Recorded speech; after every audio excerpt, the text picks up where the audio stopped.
안녕하세요. AMPM 글로벌 광고 컨설팅 본부 컨설팅 6팀 임성준 대리입니다.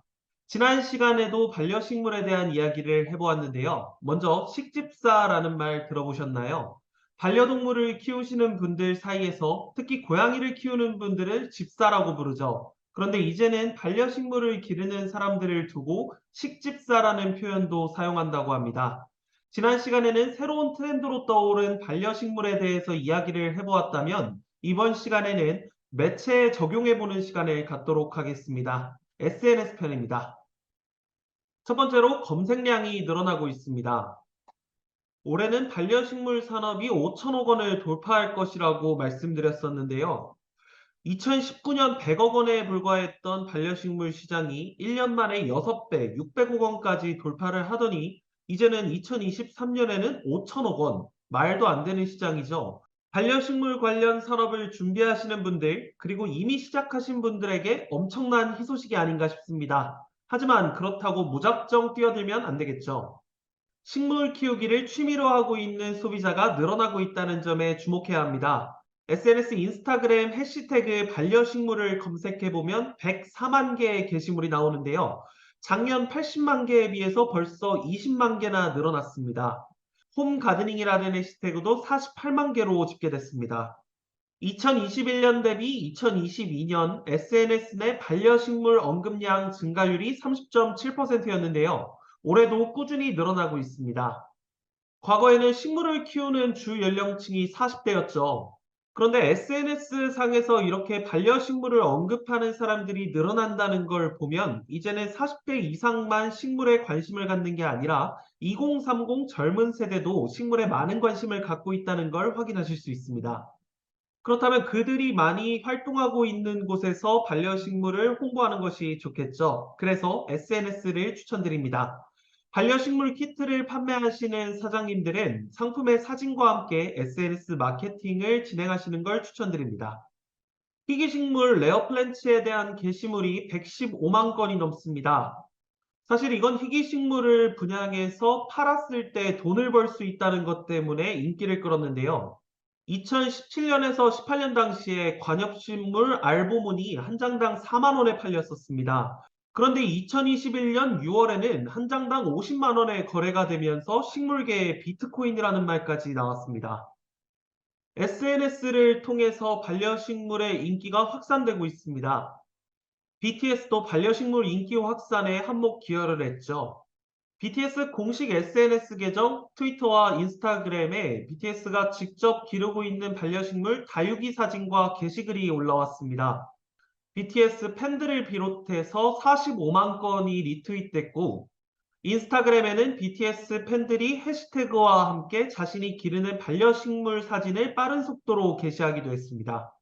이렇게 SNS를 통해서 빠른 확산 속도를 보이고 있는 걸 볼 수 있는데요. 공공기관과 환경연합 등도 반려식물 챌린지를 SNS를 통해서 진행하고 있습니다. 그렇다면 마케팅 방법을 제시해 보겠습니다. 먼저 브랜드를 알려야겠죠. 인스타그램 해시태그를 활용한 마케팅입니다. 광고주님들께서는 따로 비용이 들어가지 않는 해시태그 마케팅도 SNS 상에서 큰 효과를 볼 수 있을 거라 생각합니다. 그런데 해시태그를 걸 때 반려식물, 홈가드닝 같은 뻔한 단어는 노출이 쉽지 않겠죠. 왜냐고요? 너무 많기 때문이죠. 열심히 게시글을 올려도 묻혀버리는 것을 방지하기 위해서 이런 뻔한 단어들은 물론 추가를 해야겠지만 다른 단어들도 함께 추가를 해서 경쟁력을 살려야 합니다. 또한 브랜드명도 게시글마다 꾸준히 해시태그를 달아서 노출시키는 걸 추천드립니다. 인스타그램 릴스를 통한 홍보 방법도 추천해드립니다. 지난해 하반기 인스타 이용자를 대상으로 진행한 설문조사 결과 70% 이상이 릴스를 사용하고 있는 것으로 나타났습니다. 월스트리트저널에 따르면 인스타그램 사용자가 릴스에서 하루를 보내는 시간이 무려 1760만 시간이라고 합니다. 우리나라도 사용자가 인스타그램에 체류하는 시간의 20% 이상을 릴스를 보는 데 활용한다고 하는데요. 릴스의 평균 집중 시간은 약 8초가량이라고 합니다. 그걸 감안해서 흥미를 끌만한 요소를 8초 안에 담는다면 릴스를 통한 효과도 볼 수 있을 것이라 생각합니다. 가장 확실한 방법은 메타의 픽셀 프로그램을 활용하는 겁니다.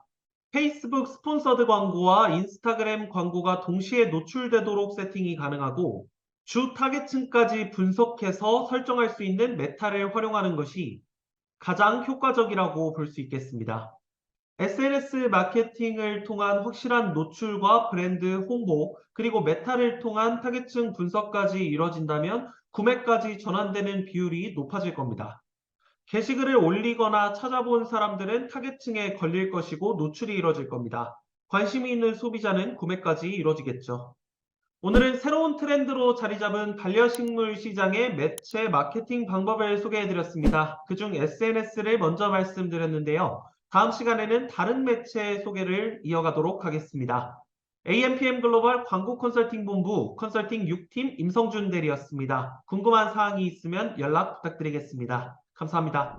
AMPM 글로벌을 더 알고 싶나요? 저희 AMPM 글로벌은 훌륭한 마케터님들과 언제나 광고주님들을 기다리고 있습니다. 정확한 데이터 분석은 물론 1:1 맞춤 컨설팅을 통해 광고주님의 사업 성공을 도와드리겠습니다. 네이버에서 AMPM 글로벌을 검색 또는 마케팅 인사이드를 통해서 수많은 정보를 확인하실 수 있습니다. 아래 링크 혹은 전화번호로 연락 주시면 친절한 상담 도와드리겠습니다. 디지털 온라인 광고는 언제나 AMPM 글로벌과 함께.